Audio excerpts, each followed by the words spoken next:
to the very first Fedtime story. Thank you so much, Jax. So guys, song request will stay in. Please follow if you enjoyed the content today. Now, we're going to do something very special and close to my heart. We're going to do a Fedtime story. So if you guys are laying down, if you're feeling tired, I want you to feel like you can rest your eyes. Go ahead and drift off to slumber. Dan, thank you very much for the one viewer host. I'm going to crack open my book here.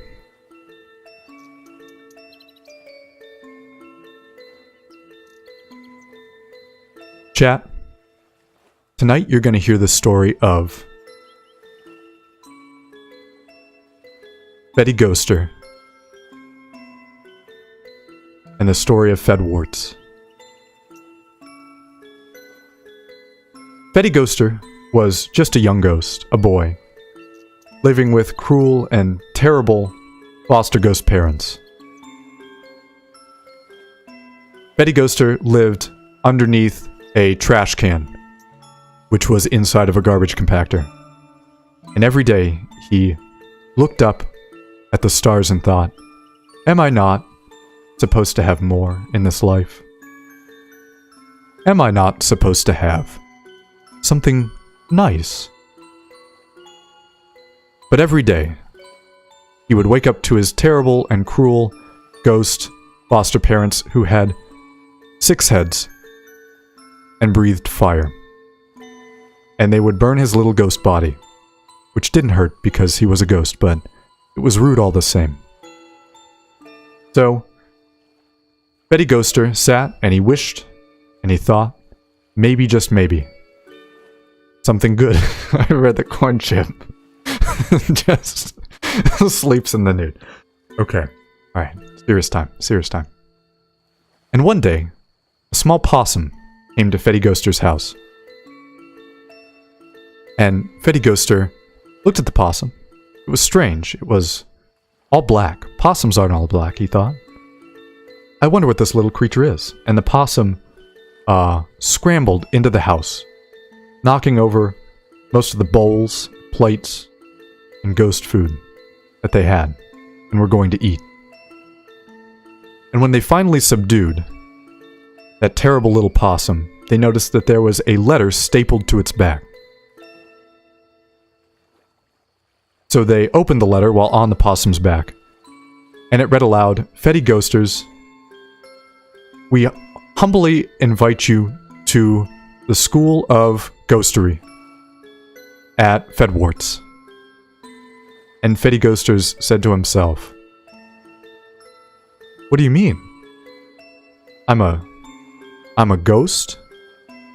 And his terrible ghost parents ripped up the letter, and they threw it on the ground, and they ripped up the possum, and they threw it at Feddy Ghoster. And it just went right through him, because he was a ghost too. So, Feddy Ghosters went to sleep thinking, there's no way, I couldn't have been special. But then the next day, another little terrible possum scrambled into the house, and they ripped that possum up too.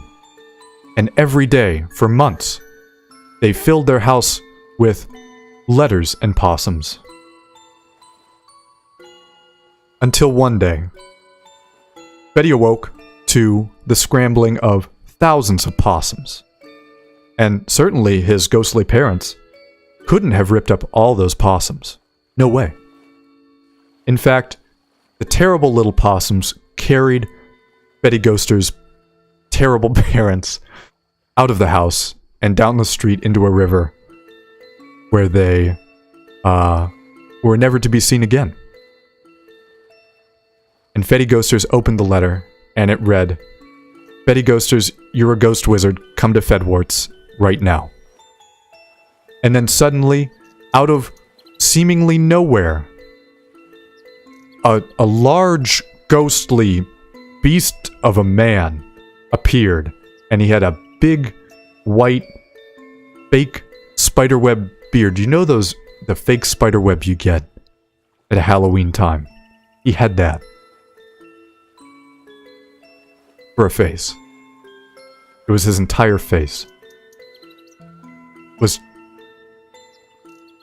just that fake spider web. And he said, I am Hagar the Horrible, and I am here to take you to Fedwarts. And Feddy said, so you're the one sending the letters. But I'm not a special ghost, I'm just Feddy. And Hagar said, well, Feddy, maybe lions are just lions, and gods are just gods, but you, Feddy, you're a wizard, and I can prove it to you. And,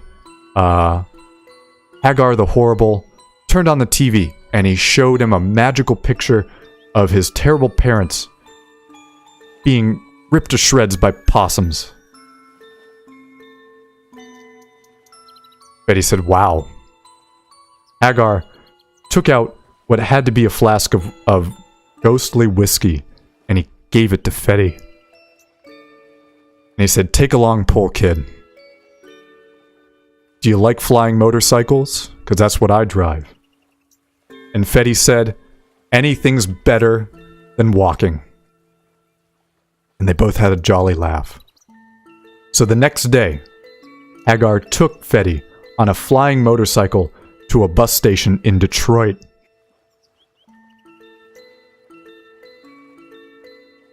And the bus station in Detroit was just full of trash. Feddy said, what is this place? Hagar said, you'll see. You'll see. And so, Feddy watched, and all he saw were people picking up trash and throwing it into the trash can, and trying to move the trash can. Trying to move the trash cans to the back area of the bus station. And Feddy said, what are we waiting for? And Hagar said, watch. Watch. And sure enough, one of the trash cans disappeared into a bathroom. Hagar said, follow me. And they went together. And there, they noticed that one of the janitors flushed himself and the entire can of trash down into the toilet. Hagar said, that's our ride. Get in the trash, kid. And so Hagar and Feddy got into the trash can. And they took them... they took themselves... They fastened their seatbelts inside the trash can. And with a powerful, raging fist of justice, he flushed the toilet. And down they went, swirling, into a majesty of toilet water and Detroit trash and magical wizardry. And Harry thought to himself... Not Harry, Feddy. Feddy thought to himself, wow, this is the best thing I've ever seen. And that is part 1 of Feddy Ghosters and the story of Fedwarts. We're going to continue Feddy Ghosters and the story of Fedwarts in our next stream. You guys have been great tonight. Thank you so much to everyone who followed, everybody who donated, everybody who subbed to me. That was great of you guys. I appreciate that. We are going to raid someone. Someone I'm sure would enjoy this. I know exactly who we're going to raid. Bad Religion, thank you very much for the 100-bit cheer. I will, Jex. I will. You guys close those sleepy little eyes, and I'm going to take us to a magical place where people make